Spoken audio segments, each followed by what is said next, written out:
Brad in Australia is a theist who says you can't use materialism for a transcendent experience. Hey, Brad, welcome to the show. You're on with Darante and Matt. Hey, Matt. Hi, Darante. Yeah, thank you so much for taking my call. I am an artist, originally from Chicago and Grand Rapids, Michigan. But and I've heard a lot of the debate. I'd just like to say two things, I guess. So the first one is, let's say I'm sitting in front of a Mark Rothko painting, right? And you can't experience that from a thumbnail. You've got to be there. And you're falling into these layers, and you're having this. Let's say you're at a museum in front of a Mark Rothko painting, which is a large field painting, abstract, with layers and layers of beautiful color. You're pulled into this sublime experience, right? And you can't get that from a thumbnail. You actually have to be there in front of the thing. And then a materialist walks up. Why are you staring at that? Why are you telling me you're having this transcendent experience of something beyond human language? This transcendent, sublime experience. And he goes, well, I don't see anything special. Takes some scissors, cuts out a piece of canvas. I'm going to examine this under a microscope. Where's the physical evidence of your experience? Hey, there's just paint here, fabric. What I'm trying to say is, if God is limitless and beyond human category and beyond human comprehension, if he exists, and you ask for physical evidence, evidence is a limit. And you're trying to put a limit on something limitless, and evidence has to make sense. So it's not a limitless God is thing. defined by what it's not. Brad, this just sounds like an excuse for why people don't present evidence for God. Mm-hmm. Well, I'd like to ask a question. Wait a minute. You're trying to put the wrong tool to. There's different forms of knowledge. There's experiential knowledge. There is aesthetic knowledge. Why are you so obsessed with the physical when it's so? You've gone nowhere with all your debates. You never will. You have to actually go out and experience this. It's like you don't. How do you separate? Stop. Brett, how do you separate the material from the? How do you separate the physical from the experiential? Like, if you can experience something, how is it not material? If you want, all right, look at you've got your quantum mechanics and things like that, which are no one understands, but it's accepted. Zizek says when we talk about the absolute, there is a limit to human language. There is a limit where it starts breaking down into paradox. When you like a Zen koan, I'm trying to explain it. Like a Zen koan, what's the sound of one hand clapping? Let's say. What you do is you have to break through those material limits to have a glimpse of the absolute, that transcendence. So it's when things start becoming paradoxical and not making sense, that's when you're actually getting toward the real deep truth. Oh, no. How do you confirm that? Allow for that. No, you don't tell us to. You don't tell us to wait a minute ever, Brad. Brad, you're not going to tell us to wait a minute. Darante has a question, so stop talking. Mm-hmm. My apologies. So you say this leads us to a deeper truth. How do you confirm those deeper truths?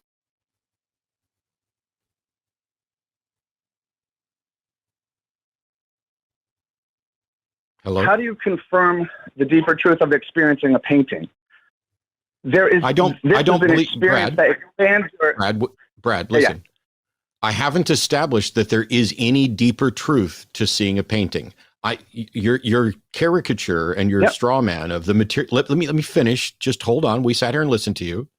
Your caricature and straw man of a materialist coming up trying to cut a portion of the painting out to try to find it and saying, oh, it's just material, is a cartoon. Because as someone who fits that category, I have no objection at all to the notion that sitting down in a museum looking at the actual piece of art is a different experience than looking at a screenshot or a photograph on somebody's phone of it.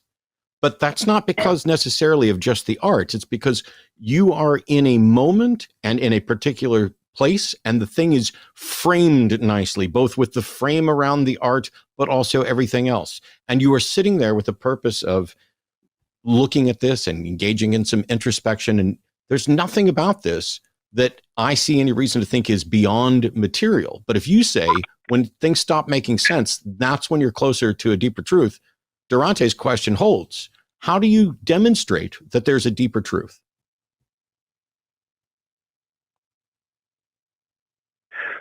So again, you're going back to, we've had this, let's pretend that we've actually had some kind of experience that's beyond words. And then you want to say, well, how do you put that into words to confirm it? And I just have to make sure that my logical side Brad, that's not what I said, and that's not what Darante said. Are you going to answer the question that we asked, or are you going to keep making up a different question to try to avoid answering that one?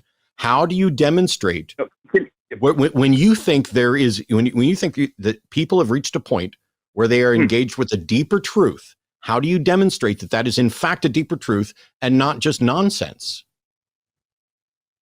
Right. Because it is so subjective, I would say that if you had, I don't know, if you put up a survey and rated the feeling of oneness and love afterward, that might, like, I would never do that. I wouldn't bother with all this crap because it is so personal. And that you don't care about what's true, life. Do you? Right. If you cared about what was true, Brad, you would look at Brad. If you care about what's true, then you care about methods of discerning truth. And Darante has asked you, what method for discerning this truth do you have? And you have repeatedly failed to even attempt to answer how you can show that it's true. Well, you keep saying you have the answer, but this is chance number 6. Brad, by all means, keep talking over me. How do you think that's going to go for you? Oh man. So Brad, just so I'm clear, your kind of definition of transcendence kind of sounds like a feeling that you can't put into words, right? Am I missing that? Very much. It's instinctual knowledge. Now, if it is a feeling, isn't that material? Feeling exists within the natural world, not the supernatural world.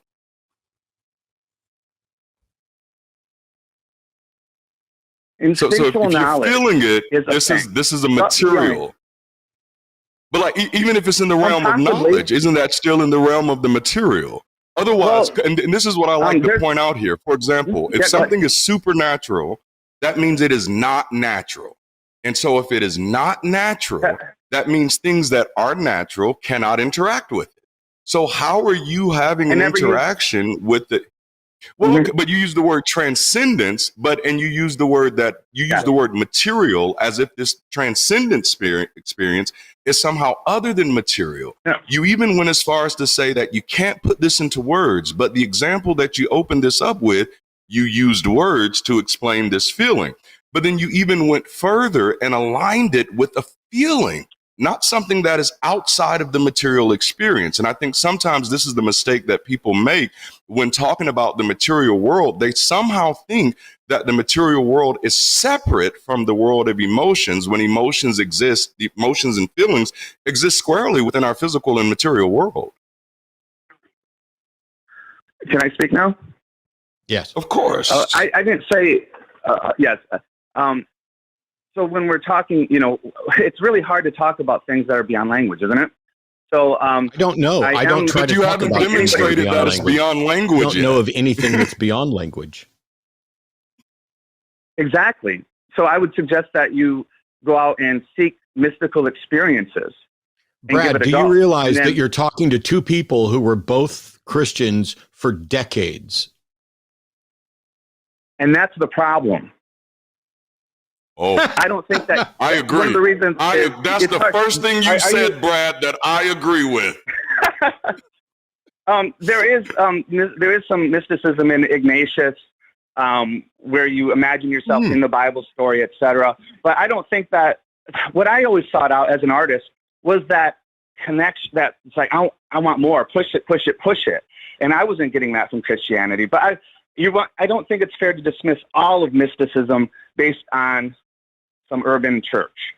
I don't dismiss all of mysticism based on an urban church. I don't dismiss all of mysticism based on an urban church. I do not accept mysticism because it does not meet its burden of proof. This is why Darante and I are asking you to meet your burden of proof. If you're going to come in and make claims that here's where deeper truth is, you need to be able to demonstrate that. Otherwise, it's just blah, blah, blah. No, because you are. Yes. You act like there's only one form of knowledge. No. Scientific, materialistic. And it's not. Yes, I act like this with regard to one form. No, Brad, I act like this with regard to one. Brad, shut up. I act like this with regard to one type of you don't talk to me that way, sir. I don't. I'll talk to you however I want. You want me to hang up on you, or would you like to sit there and shut up while I explain this to you? Go fuck yourself, asshole. Okay. Got anything else you want to say, Brad? Goodbye. Here's the thing. I say that with respect to any claim to knowledge that does not, that is not accompanied by a way to demonstrate that that knowledge is in fact knowledge. The present thing Brad doesn't understand is you can be artsy fartsy and look for the transcendent experience and be convinced that you've discovered a deeper truth. And maybe you're right, but none of us have any justification to believe that you're right until you show us how to demonstrate it. Right. Until then, it's just blah, blah, blah, Brad. That's it. What's always funny to me is the people who have these deeper truths. Not only can they not demonstrate the evidence of how to get to these truths, but they can't demonstrate the utility of these truths. Okay, so what if I say, yes, these deeper truths you have, what can I do with them?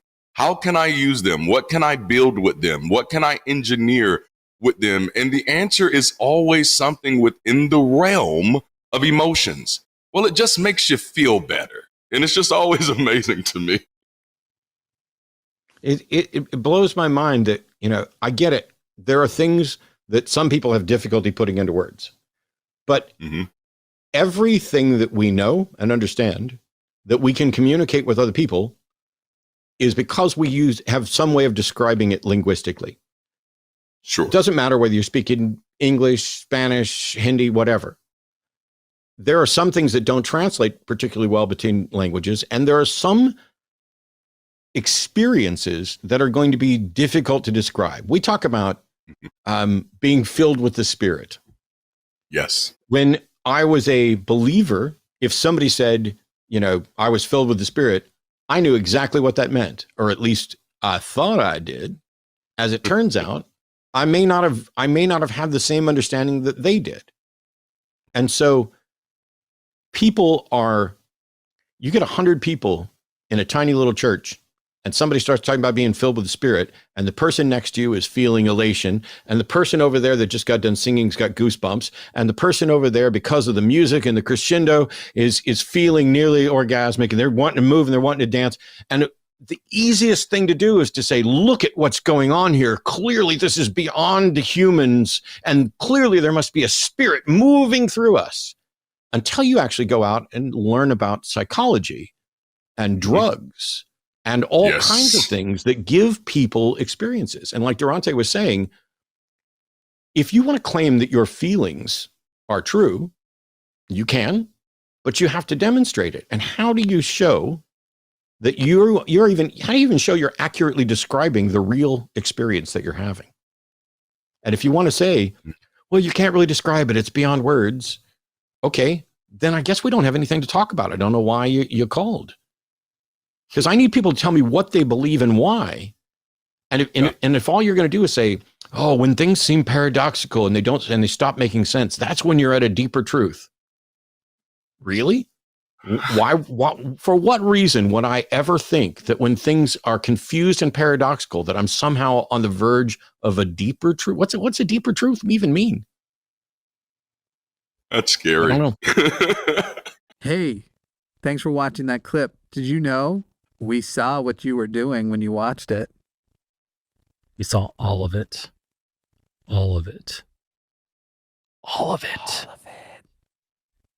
So you're going to want to pay us hush money over at patreon.com/calltheline, where you can buy our silence and watch our patron exclusive podcast.